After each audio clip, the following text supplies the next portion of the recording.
Il est écrit, « Malheur à eux, car ils ont suivi la voie de Caïn, ils se sont jetés pour un salaire dans l'égarement de Balaam, ils se sont perdus par la révolte de Corée. » Et plus haut, il parle ici de ceux qui ont fait un peu naufrage par rapport à la foi, qui ont même carrément fait naufrage par rapport à la foi. Il parle des gens qui ont pourtant bien commencé, ont bien débuté, ont goûté aux fruits de l'esprit, mais qui à la fin ont fini par céder, comme Balaam avait cédé à la voix de Balak. Balak qui lui avait proposé de se compromettre. On va le lire dans le livre de Nombre, chapitre 22, pour voir ce que la Bible dit par rapport à Balaam. Alors, Nombre, chapitre 22. C'est assez long, mais on va être sélectif. On va lire à partir du verset 15. Alors, Balak envoya de nouveau des chefs en plus grand nombre. C'est-à-dire, c'était une énième fois que Balak envoyait en fait des personnes vers Balaam qui était un serviteur de Dieu, sur qui l'Esprit de Dieu se reposait de temps en temps et qui avait vraiment des visions, qui conversait même avec Dieu. Balaam avait beaucoup de grâce, il était béni de Dieu, il était choisi de Dieu, il était carrément un prophète de Dieu. Mais il va être presque séduit au départ et pour finir par céder. Presque séduit au départ parce que le roi de Moab, qu'on appelait Balak, va envoyer des envois, va commettre des envoyés vers lui en fait, pour l'inviter à venir maudire Israël. Parce qu'il voulait remporter la bataille contre Israël. Alors il va envoyer à plusieurs reprises des messagers pour lui proposer de venir et de maudire Israël afin que lui, chef de Moab, puisse avoir la victoire sur Israël. Mais nous nous rappelons de la promesse que le Seigneur avait faite, que béni soit celui qui bénit Israël, de telle sorte que personne ne pouvait en fait maudire Israël. Et Israël aujourd'hui est à l'image de l'Église, c'est-à-dire que personne ne peut maudire en fait l'Église, parce que Jésus-Christ nous a affranchis et nous a restaurés, nous a lavé de toute malédiction, selon ce que dit Colossiens chapitre 2. Il nous a affranchis, il nous a renouvelés, et nous sommes bénis en Christ de toutes les bénédictions célestes. Et donc, qu'est-ce qui va se passer? Balak va essayer de compromettre à plusieurs reprises, sans relâche, un peu comme le diable insiste à chaque fois sur nos vies, en essayant de mettre à la fois des pièges, d'envoyer des personnes vers nous pour nous compromettre. Alors Balak va user de ruses à plusieurs niveaux pour essayer de séduire le prophète de l'Éternel. Et nous allons voir ce qui s'est passé. Donc je résumais là un peu le premier temps pour que nous puissions entrer directement dans le vif du sujet à partir du verset 15, où il est dit que Balak, en effet, envoya de nouveau des chefs en plus grand nombre et plus considérés que les précédents. Ils arrivèrent auprès de Balaam et lui dirent, « Ainsi parle Balak, fils de Tsippor, que l'on ne t'empêche donc pas de venir vers moi. » Donc, comme je l'ai dit, il envoyait des gens vers Balaam pour que Balaam puisse se détourner et venir maudire Israël afin que lui puisse remporter la bataille sur Israël. Parce qu'il voyait en Israël un peuple tellement nombreux et fort. Et il avait du mal à pouvoir envisager les battre si ça n'était à partir d'une onction presque négative. Et cette onction négative devait sortir en fait de la malédiction que Balaam pouvait prononcer. Verset 17, « Car je te rendrai beaucoup d'honneur et je te ferai tout ce que tu me diras. Viens, je te prie, maudis-moi ce peuple. Balaam répondit et dit aux serviteurs de Balak, quand Balak me donnerait sa maison pleine d'argent et d'or, je ne pourrais faire aucune chose, ni petite ni grande, contre l'ordre de l'Éternel mon Dieu. Maintenant, je vous prie, restez ici cette nuit et je saurai ce que l'Éternel me dira encore. Dieu vint à Balaam pendant la nuit et lui dit, puisque ces hommes sont venus pour t'appeler, lève-toi, va avec eux, mais tu feras ce que je te dirai.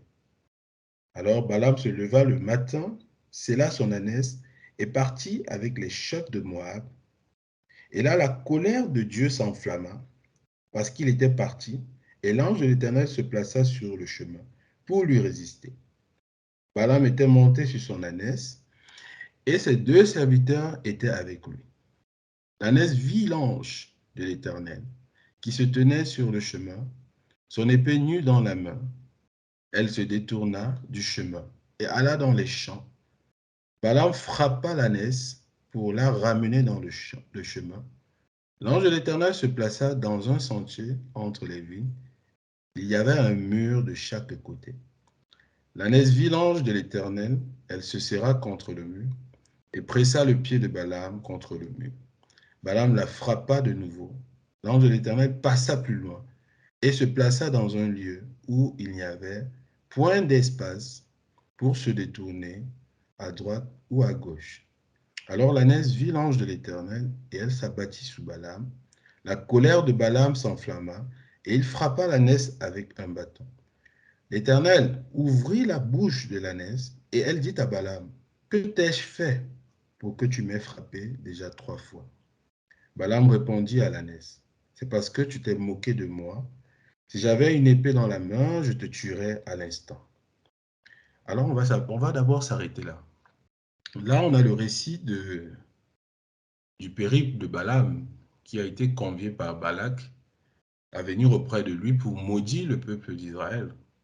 Comme je l'ai rappelé en fixant le contexte dans mon prologue, le but de Balak, c'était qu'il puisse obtenir de la bouche de Balaam la malédiction, une malédiction sur le peuple d'Israël, parce qu'il savait que Israël était béni à cause des grands exploits que Dieu avait fait retentir autour du nom d'Israël. Alors tous les peuples qui se situaient dans la contrée connaissaient un peu l'histoire de ce peuple d'Israël qui était à la fois nombreux, mais aussi puissant. Et le seul moyen pour qu'il puisse, du moins pour qu'un peuple puisse espérer le vaincre, c'était qu'on puisse maudire le peuple d'Israël. Or, Balaam a dit très clairement à Balak que lui ne pouvait pas le maudire. Mais Balak a insisté. Insisté. Et pour finir, qu'est-ce que Balaam a fait? Il s'est levé et il est parti. Il a fini par céder. Un peu comme le chrétien qui, du fait de la pression de l'ennemi, se retrouve à céder soit au péché, d'une manière comme d'une autre. Ça peut être les présents qu'on lui propose.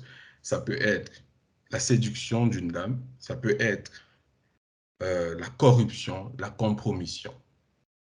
Ici, ça nous donne une leçon assez profonde parce que quand bien même Balaam a pris le chemin où il s'était égaré, dont parle le livre de Jude dans le Nouveau Testament, Dieu a quand même essayé de lui barrer la route pour qu'il n'y aille pas. Dieu a été toujours présent pour lui dire non, là tu t'égares, reviens sur tes pas.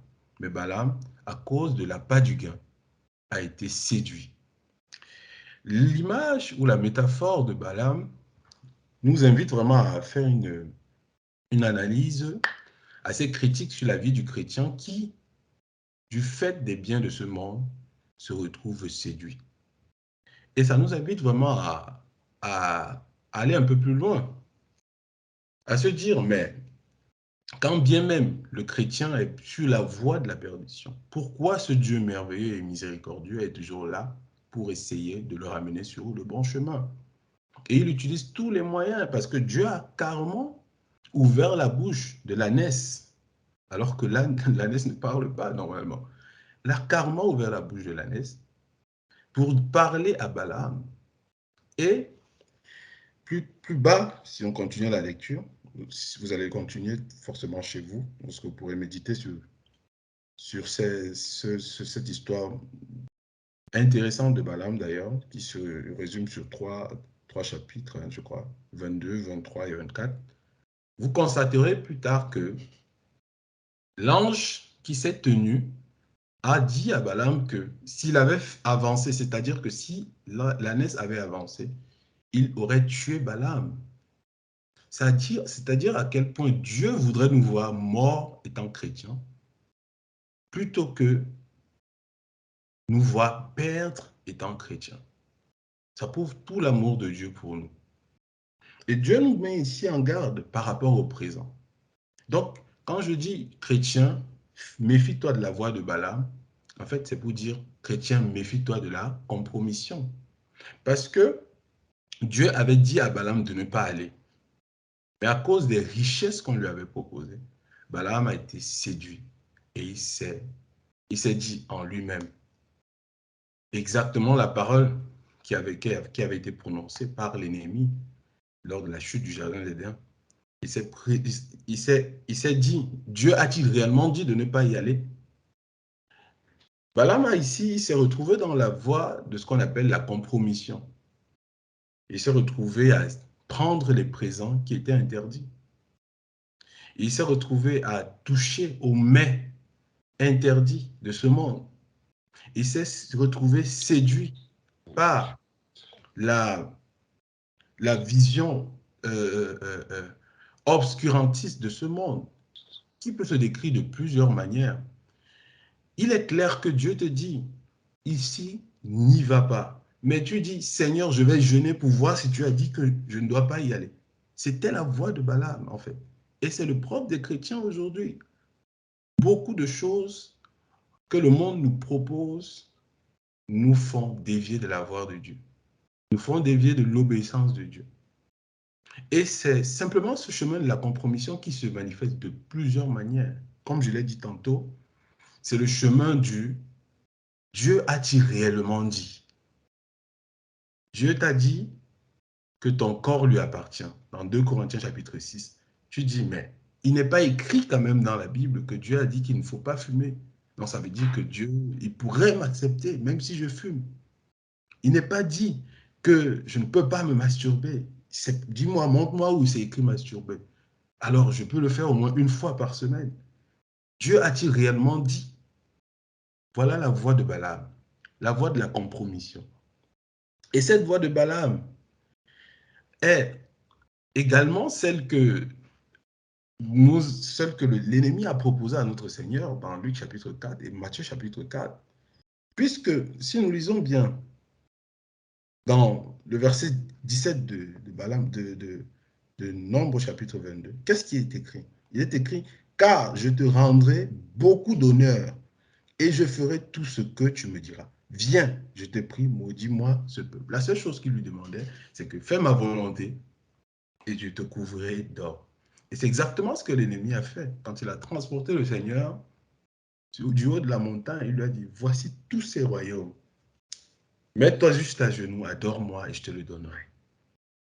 Alors ça nous amène vraiment à rester sages sur les dangers que le monde peut nous proposer. Rester sage par rapport au présent de ce siècle. Dans le livre de Exode chapitre 23, qu'est-ce que Dieu dit? Exode chapitre 23 nous dit ceci, très clairement. Je vais le lire. À partir du verset 8, il est écrit, « Tu ne recevras point de présent, car les présents aveuglent ceux qui ont les yeux ouverts et corrompent les paroles des justes. » Je reprends encore, « Tu ne recevras point de présent, car les présents aveuglent ceux qui ont les yeux ouverts et corrompent les paroles des justes. » Effectivement, mes frères et sœurs, dans le monde où on vit aujourd'hui, il y a tellement de choses que nos patrons, même dans nos emplois, peuvent nous proposer, que les hommes de dehors peuvent nous proposer. Ces présents viennent de plusieurs manières. Ce ne sont pas que des présents en termes de cadeaux ou bien de biens financiers ou bien d'offres financières. Ça peut être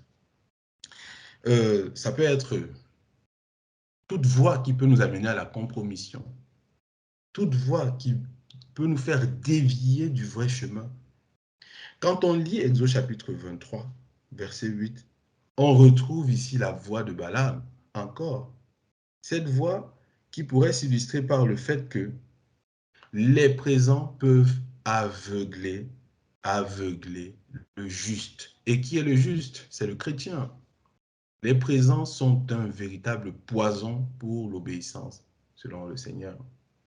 Si le Seigneur Jésus avait accepté de s'humilier et d'accepter les royaumes et les présents de ce monde, alors il n'aurait pas accompli la volonté du Seigneur. Est-ce que c'est ce que le Seigneur veut pour nous? C'est la question qu'on se poserait. Et ce verset d'Exode chapitre 23 a aussi un lien profond avec ce que Proverbe nous apprend. Dans le livre de Proverbes, qu'est-ce qu'il est dit? On va le lire aussi. Proverbe chapitre 15. Proverbe chapitre 15, le verset 27. Proverbe chapitre 15, verset 27. Il est dit, « Celui qui est avide de gain trouble sa maison, mais celui qui hait les présents vivra. » L'homme qui est attiré par l'appât du gain, forcément, troublera sa maison. Mais celui qui hait les présents vivra. C'est-à-dire que celui qui rejettera les offres que l'ennemi lui fera maintiendra la vie de Christ en lui. En d'autres termes, restera accroché à Christ, qui est notre nourriture parfaite. Pourquoi? Parce que, comme le dit le verset 5 de Proverbe chapitre 16, tout cœur hautain est en abomination à l'Éternel. Les cœurs hautains, les cœurs qui se disent « Non, je pense que Dieu t'a parlé à toi, mais pas à moi. » Dieu te dit « Non, fais attention, voici les pièges de l'ennemi. N'y va pas. » Tu te dis « Non, moi je crains quand même le Dieu Tout-Puissant, le Créateur du ciel et de la terre, celui à qui appartiennent l'or et l'argent, celui qui élève et qui abaisse. Je ne peux pas quand même souffrir, je ne peux pas être le fils du Dieu très haut et me retrouver pauvre. C'est impossible. » Et ce cœur hautain nous amène généralement à accepter les présents de ce siècle. Plusieurs pasteurs ont dévié de la voie juste. La voie dont parle Matthieu chapitre 13, la voie étroite. Matthieu chapitre 13 à partir du verset 7, qui nous dit « Large et spacieux est le chemin qui mène en enfer, mais resserré et étroit est la voie qui mène au salut. Et peu sont ceux qui trouvent ce chemin-là. Parce que le chemin de la justice, c'est le chemin en Christ. C'est le chemin de l'obéissance, c'est le chemin du sacrifice, c'est le chemin du brisement, c'est le chemin du renoncement, c'est le chemin de l'humiliation même, parce que ceux qui veulent vivre pour plaire aux hommes de ce monde, ceux qui veulent vivre grandement dans ce monde, risquent de se retrouver sur la voie de Balaam. Donc, chrétien, fais attention à la voie de Balaam. Dans le livre de Proverbes, chapitre 17, verset 23, qu'est-ce qu'il est dit? Il est dit ceci, à partir du verset 23, comme je le disais, « Le méchant accepte en secret des présents pour pervertir les voies de la justice. L'homme vrai, l'homme juste, selon le cœur de Dieu, rejettera toujours les présents de ce siècle. » Paul les a rejetés. Il a même dit qu'il considérait tout ce qu'il avait comme acquis ici-bas, comme de la boue, afin que Christ soit son partage, afin de gagner Christ. En d'autres termes, afin de gagner la vie. La voie de Balaam, c'est la voie de la compromission. Cette voie où on se dit, quand Dieu même a dit, ne touche pas à ceci, ne consomme pas les choses de ce monde, comme les gens de ce monde le consomment. Tu te dis non. Certainement, si je prie, je jeûne, Dieu me répondra. Là, ce n'est pas Dieu qui te répondra, mais c'est l'ennemi qui te répondra. Et ça, c'est la voie de la compromission. C'est la voie de Balaam. C'est la voie de l'échec. C'est la voie de la méchanceté. Parce que l'obéissance, la désobéissance, est le contraire de l'obéissance. Et si la vérité demeure dans l'obéissance, alors le mensonge demeure dans la désobéissance. Il est donc important pour nous chrétiens vraiment de nous méfier de cette voie-là. Parce que ce chemin de Balaam l'a amené tout droit vers la compromission. Et vous voyez que l'histoire de Balaam qui s'est déroulée plusieurs siècles avant se retrouve relatée dans le livre de Jude.